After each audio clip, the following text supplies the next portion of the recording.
From the Library of Congress in Washington, D.C.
This is a battlefront. A battlefront like no other in the long history of mankind's wars. This is an air front.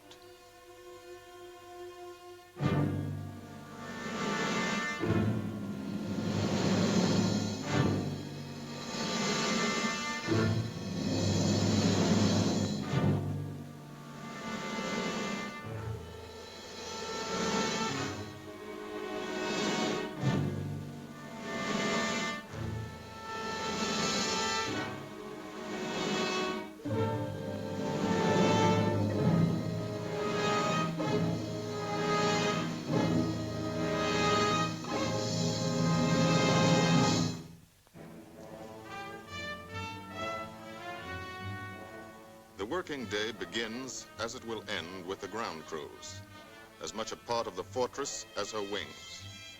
If you're a mechanic, you've got your own bomber. You get attached to it.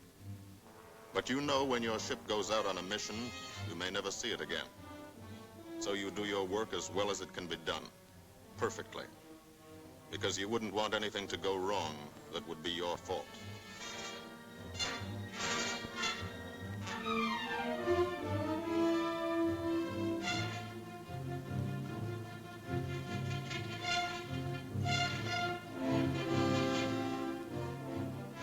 Today, the bombs will be taken from these bomb dumps somewhere in England and delivered to specific points in Wilhelmshaven, Germany.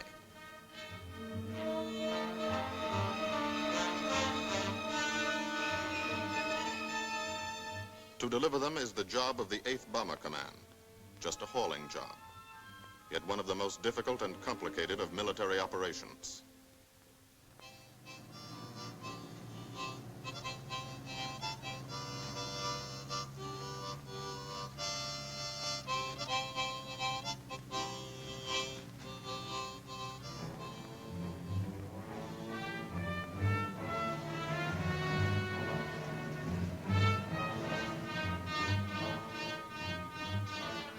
General-purpose demolition bombs, impact velocity as high as 750 miles an hour, pierce 5 inches of armor plate, destroy a factory.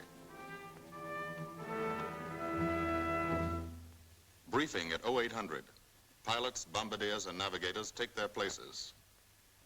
The group commander, Colonel Stanley Ray, steps up to the target map, and for the first time you learn where you're going. Sometimes your face turns white when you find out. Sometimes the feeling you won't come back tightens your insides. Not so long ago, you were sitting like this in a college or high school classroom, not listening too hard, perhaps even a little sleepy. But you listen here. And as you listen, you don't have time to think of yourself. Fear fades. You concentrate on the mission. Type of formation, assembly point, 0 hour, route to target, weather, enemy fighters, enemy flak, route back home. If forced down in enemy territory, destroy equipment. If taken prisoner, give no information. Name, rank, and serial number. That's all.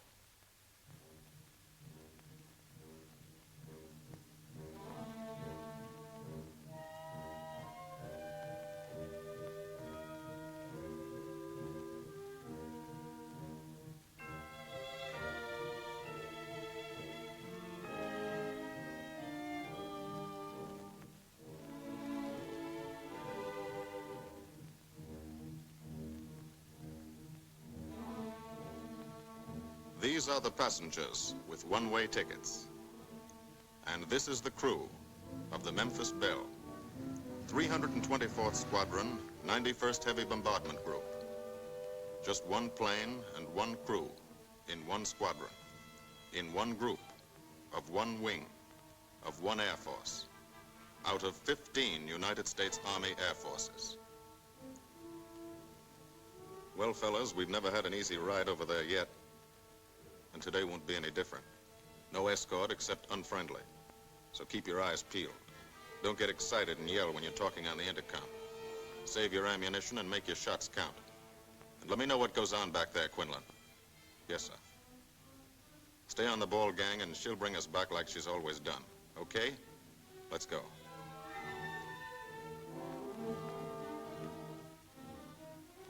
They have completed 24 missions in this, the toughest theater of air war, the big league of sky fighting. Their experience is priceless. And so, if the Memphis Belle comes back this afternoon, they will be sent to bring the vital lessons they have learned to thousands of air crew men in training at home. Home is America.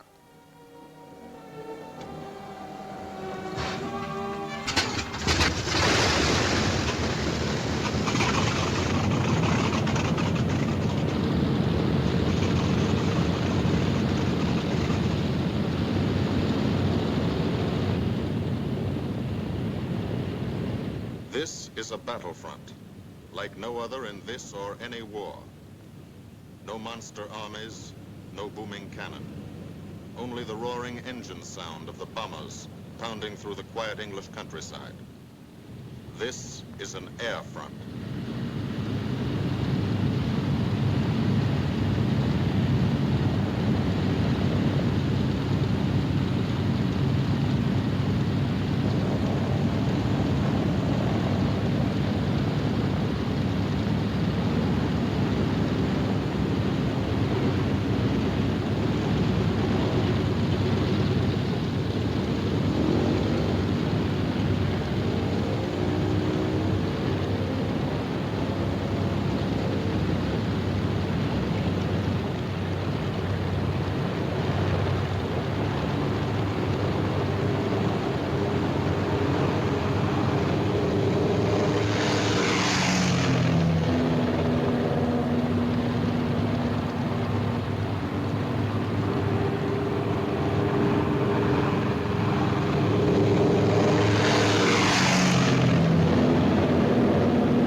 Of the Memphis Belle leave the soil of England for the 25th time. The friendly soil of England, with its ordered farms and rural hamlets, its country estates surrounded by formal gardens and well-kept parks. The England these Americans knew only from the classics they had to read in school. The England of the towns and cities, whose people have defended their island's freedom for over 1,000 years. But today, their countryside has changed. Today, their island has been converted into a gigantic bomber field, a super aircraft carrier anchored off the shores of Fortress Europe, with hangars and machine shops, with hundreds of dispersal points, perimeter tracks, and concrete runways. This is England in its 5th year of war. And this is the new battlefront, the air front, from which we seek out the enemy. Not his infantry or his artillery, not his panzer divisions, but the greater menace, the industrial heart of his nation, the foundation on which the Nazi Empire and its armies stand, the power behind the German lust for conquest. The steel mills and refineries, shipyards and submarine pens, factories and munitions plants, pinpoints on the map of Europe which mean rubber, guns, ball bearings, shells, engines, planes, tanks, targets. Targets to be destroyed. And these are the destroyers, each with a belly full of bombs, and 10 men like the crew of the Memphis Belle. Pilot Captain Robert Morgan, industrial engineer from Asheville, North Carolina. He's flown this ship across the Atlantic. The other pilot, Captain Jim Verinis, business administration student at the University of Connecticut. Radio operator and gunner, Sergeant Bob Hansen, construction worker from Spokane, Washington. Navigator, Captain Chuck Layton, chemistry student at Ohio Wesleyan. Engineer and top turret gunner, Sergeant Harold Locke, from Green Bay, Wisconsin. Used to be a stevedore. Besides keeping the Belle in order, he covers the sky above. Tail gunner, Sergeant John Quinlan of Yonkers, New York. Clerked for a carpet company, but he quit December 8th, 1941.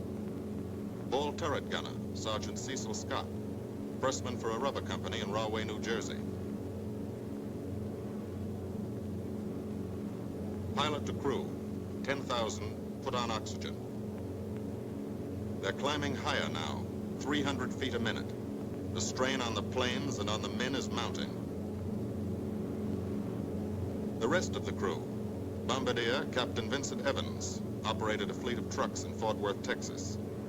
Waist gunners, on the right, Sergeant Bill Winchell, chemist for a paint company in Chicago. And on the left, Sergeant Tony Nastal, used to repair washing machines in Detroit when he was a kid. Now he's 19 and has 2 Nazi fighters, confirmed.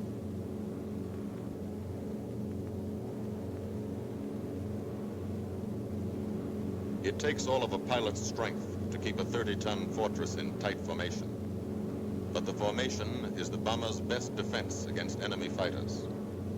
The planes are deployed to uncover every gun, stepped up and down, echelon to the right and left, arranged to overcome the danger of gunners firing into friendly ships, arranged so concentrated cones of fire from the caliber 50 machine guns cover the sky for 1,000 yards in every direction.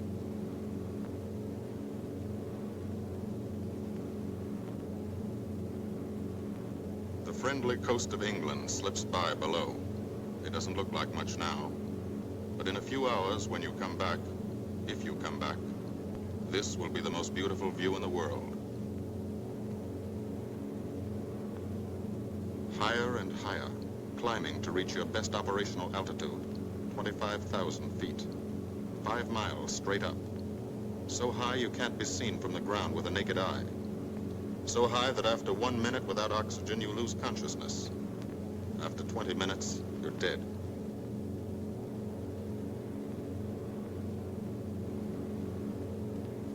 From now to the target, you go about your routine duties, plot your course, check your equipment, and wait, and think. Higher and colder. Temperature 40 degrees, below zero. Take off your glove and you lose some fingers. You look out at the strange world beyond, reflections in plexiglass, like nothing you ever saw before, outside of a dream.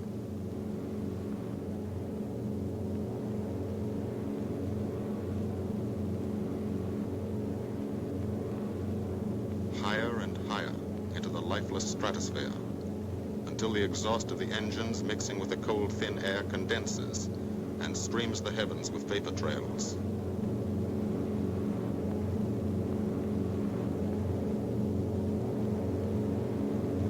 To the men in the ships, they're far from beautiful, for they point like beckoning fingers to the formation, signposts in the sky for the enemy to spot us.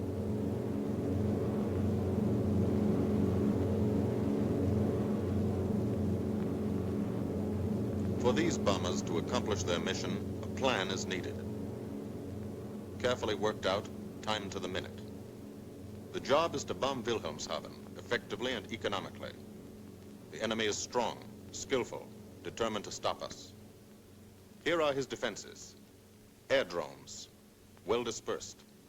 Each plane indicates a staffel or squadron of fighters. Heavy anti-aircraft, highly trained and accurate, all along the coast and defending his vital installations. Radar to warn him of our coming. Here is our plan to divide his defenses and weaken his opposition. At 13:30 hours, shortly after takeoff, 6 groups of planes will be heading toward the enemy coast from 6 directions.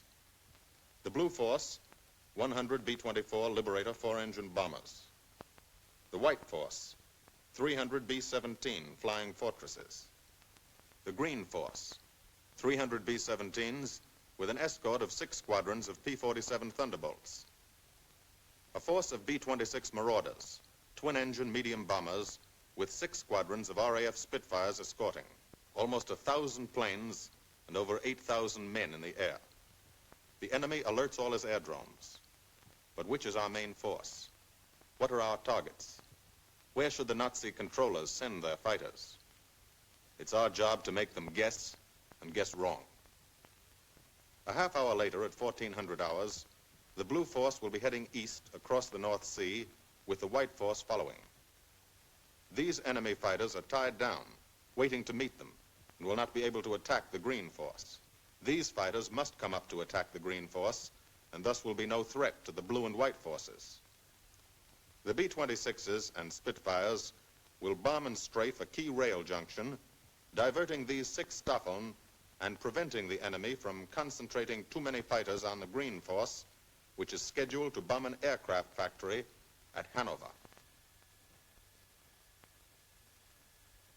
At 14:30 hours, the Blue Force will threaten this entire coastal area of northwestern Germany. Which target will it be? Flensburg?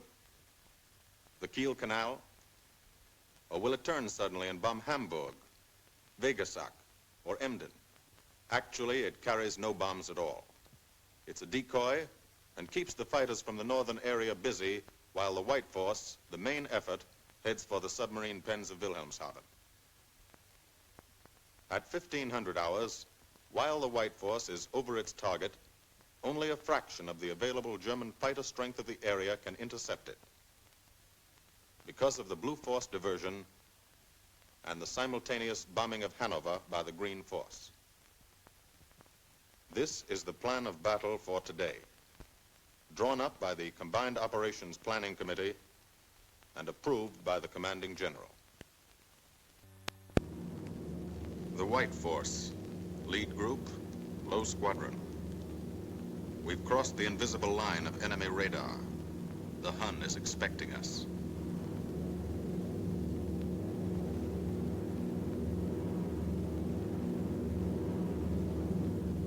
Steel helmets go on. Watchful eyes strain. Tight formations are held tighter still. Tense gunners more alert because here it comes. The enemy coast. From up here, it looks the same as any other. Houses, roads, green fields, factories, waterways. But they are the houses and fields of those who invade and oppress. They are the factories and roads of the people who twice in one generation have flooded the world with suffering. Suffering in such quantity as the history of the human race has never known. Brought torment and anguish into countless American homes. Gold stars and telegrams from the War Department.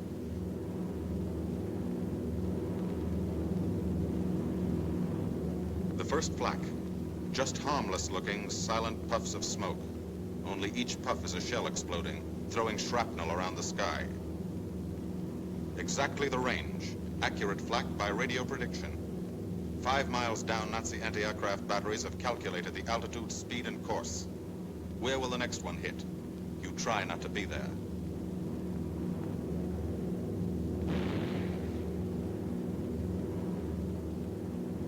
The docks and submarine pens of Wilhelmshaven. Approach to the target starts. No smoke screen can protect it.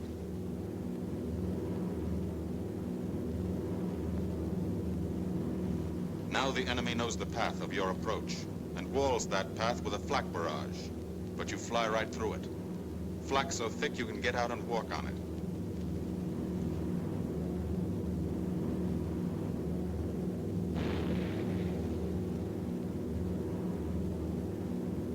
Morgan changes course every 15 seconds. Evasive action to confuse the flak batteries. Bomb sights set for correct altitude and speed. Bomb bay doors open. The bombing run begins. Pilot to Bombardier. Okay, Vin, you've got it. Now Evans flies the Memphis Belle, controlling it through the bomb site. And now we are most vulnerable. Committed to our bombing run, we can't dodge flak or fighters. Here's the first.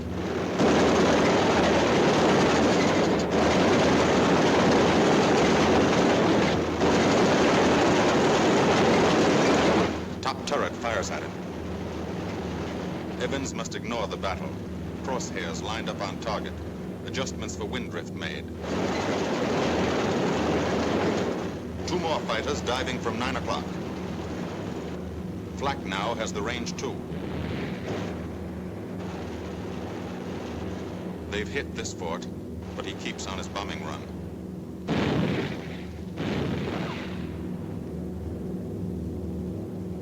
As lead bombardier, Evans's aim must be good. Every other ship in the group will drop its bombs when he drops his. Now one pointer on the bomb site moves toward another stationary pointer. The instant they touch, bombs will release.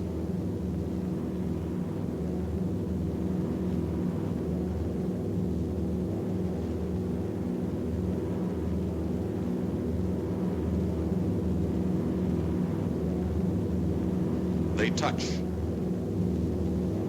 Bombs away.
The first half of the mission is over, the easy half.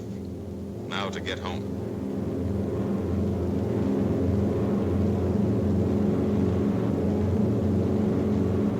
The flak stops.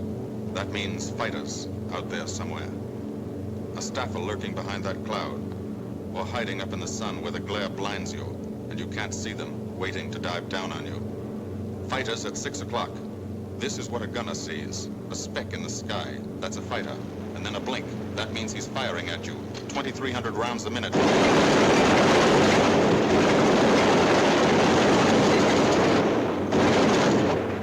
In a running battle, one of the most important instruments is the interphone. There's 4 of them. 1 o'clock high. They're coming around. Watch them. 2 fighters, 6 o'clock up, coming in. Diving out, Chief. B-17 in trouble out at 2 o'clock, watching. Got an engine on fire.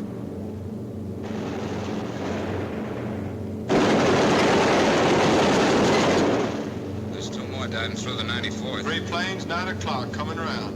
Keep your eye on them, boy. Coming around to 10. Watch them, Chuck. Keep your eyes open. Yeah. They're breaking at 11, breaking at 11. I got them. 10 o'clock. I got those 2 at 2 o'clock. Watch them, Scotty. I got my sights on them. Check that B-17, Chuck, 3 o'clock. Loader smoking. Fighters 10:30, coming around. Those 10:30 upper or lower? The sun. B-17 out of control at 3 o'clock.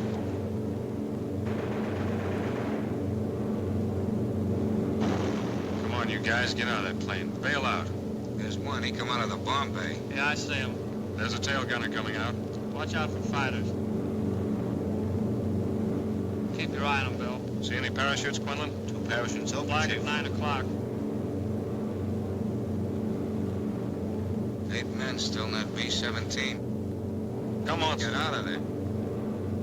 There's 3 more chutes. Flak, 11 o'clock. Fighters, 6 ME o'clock. 109 at 3 o'clock. Keep after him, Winchell. I see him. I'm on him. Come on, use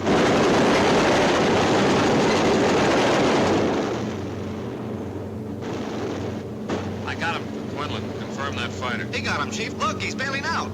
Don't yell on that intercom. Fighters, 10 o'clock. Watch those 2 at 12, Van. They're coming in. They're coming in, Scotty. Get that ball turret on him. Save the ammunition as much as possible.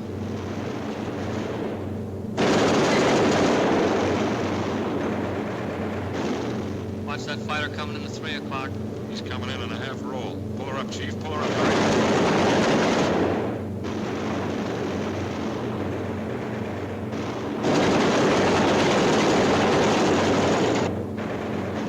This fortress is hurt. Engine on fire, losing airspeed and altitude. Drifting into the flak, alone and helpless. A straggler.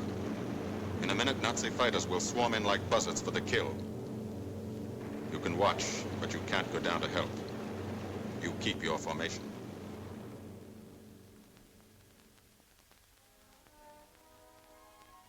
Here, too, the mission is being flown. None the less real for being in the minds and hearts of these men behind. Ask anybody who's been to a field in England, or anywhere else our bombers are based, and he'll tell you that there's drama here, too. Waiting to see who's coming back. To watch them, you might not realize how tense these ground crews are. But they are tense, and plenty worried. In Air Force talk, this waiting is known as sweating out the mission. These men know the flight plan. Their watches told them when the bombers were running into enemy flak, when they were over the target, when they left the enemy coast. And now their watches tell them the bombers should be nearing the field. Every ear strains for the first sound of the engines. And then somebody hears them. And somebody sees the first faint specks in the distant sky.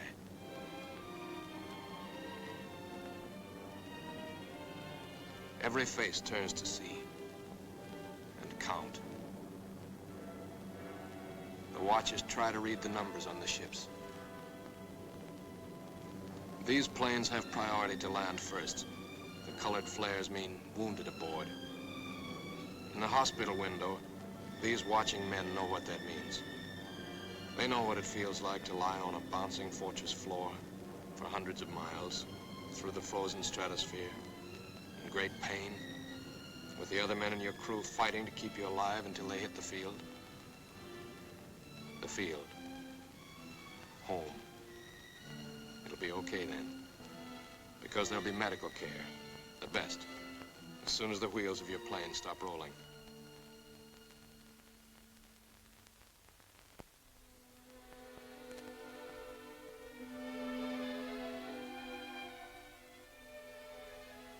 Head wound. Concussion. 20mm cannon shell exploded in his radio compartment. Shock. Internal injuries. He'll be all right, though. Flak burst scattered flying shrapnel. He's full of steel splinters. This pilot's leg is not a pretty sight. Neither are the docks at Wilhelmshaven. These men will all get the Purple Heart. And this man, too, posthumously.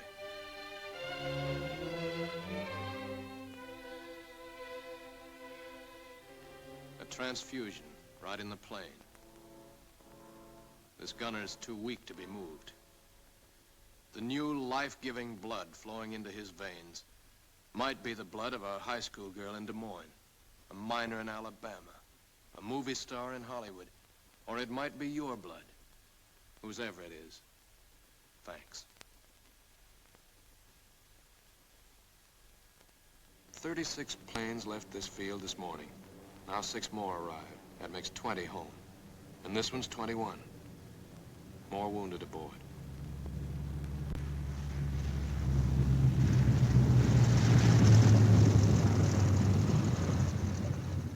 "22, coming in with his left inboard engine dead.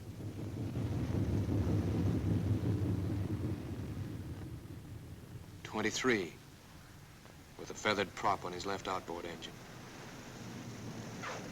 24, Southern Comfort, with a chunk of tail gone.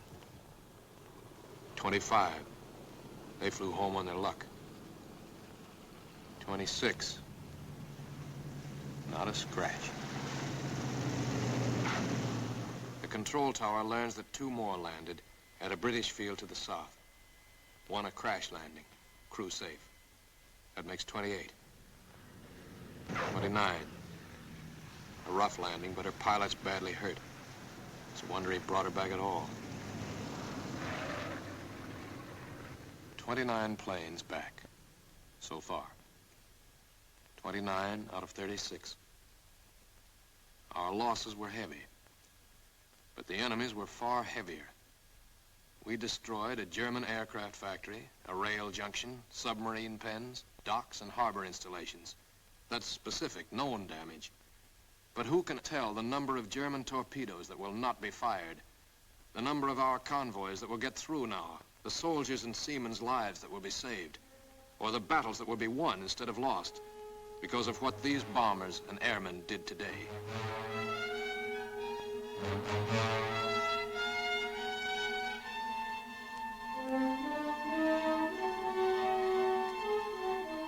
Pilot and tail gunner. They can laugh now. Fire on the inboard engine did this. Flames streaked back and burned the stabilizer, too. Another crew luck brought back.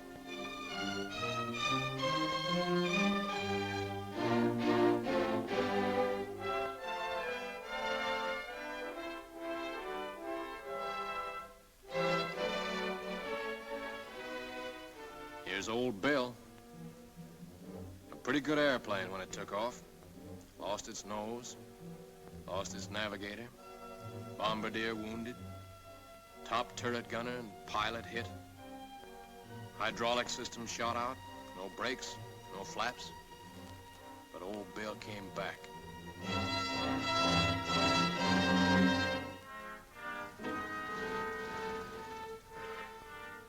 Now, among the returned crew members, talk flows like a river, talking out every detail of the mission.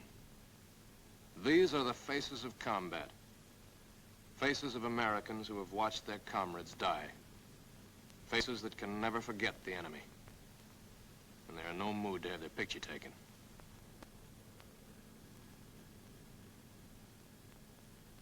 In the control tower, Colonel Ray, the group CO, is still watching and waiting. And then he spots the last flight. 3 more planes. And one of them is the ship everyone has been pulling for. The Memphis Belle. The last few miles of this trip have been a joyride. The strain is over. They can leave their guns now. Now they know they're going to go home. To Spokane, Green Bay, Asheville, Detroit, Chicago, Fort Worth, and Yonkers.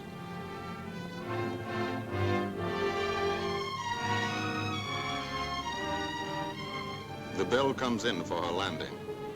But first Morgan buzzes the field, cuts the grass with the giant fortress. It's against the rules, but this is a special occasion.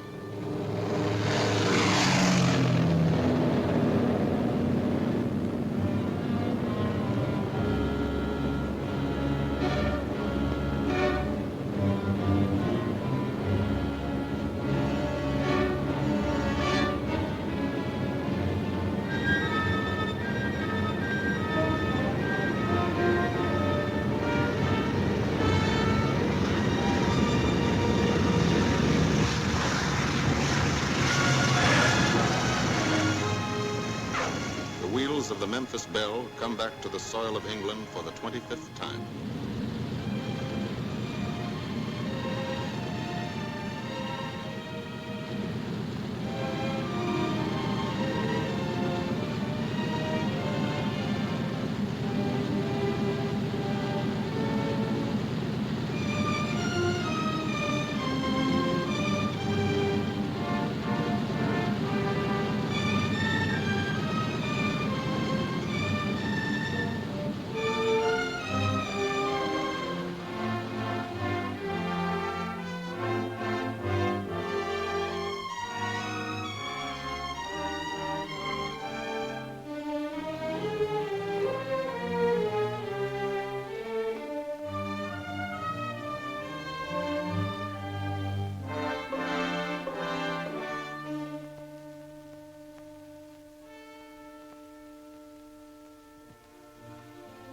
This is a day they will never forget.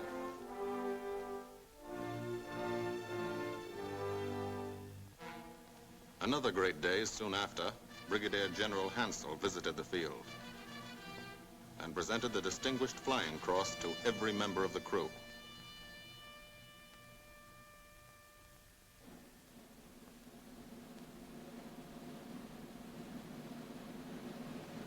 And then there was another day.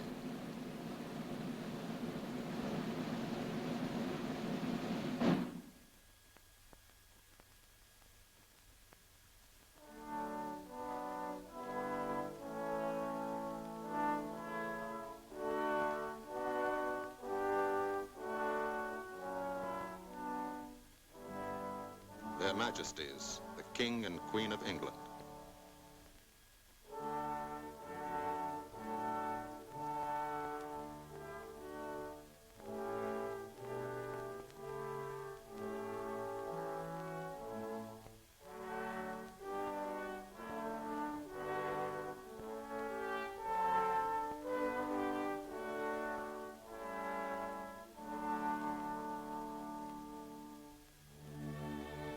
Johnny Quinlan never thought anything like this would happen to him when he left Yonkers.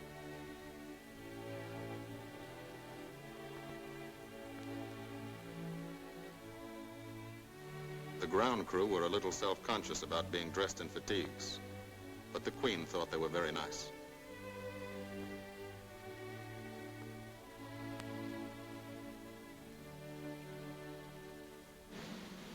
Finally, two more visitors came.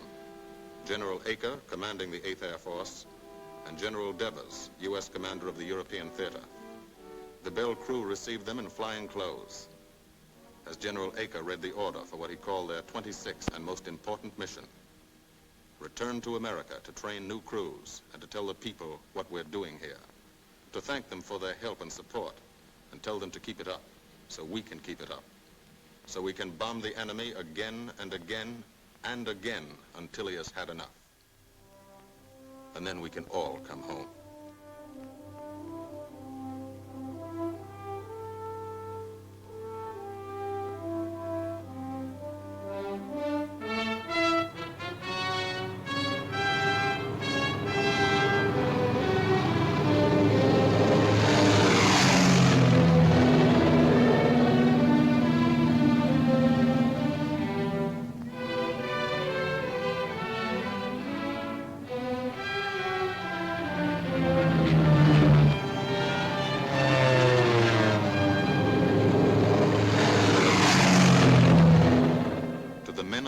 Air Force, who are now flying deep into Germany, bringing destruction to targets almost 1,000 miles from their bases. Destruction like this. And who have never once been turned back by the enemy. To those men, this film is gratefully dedicated.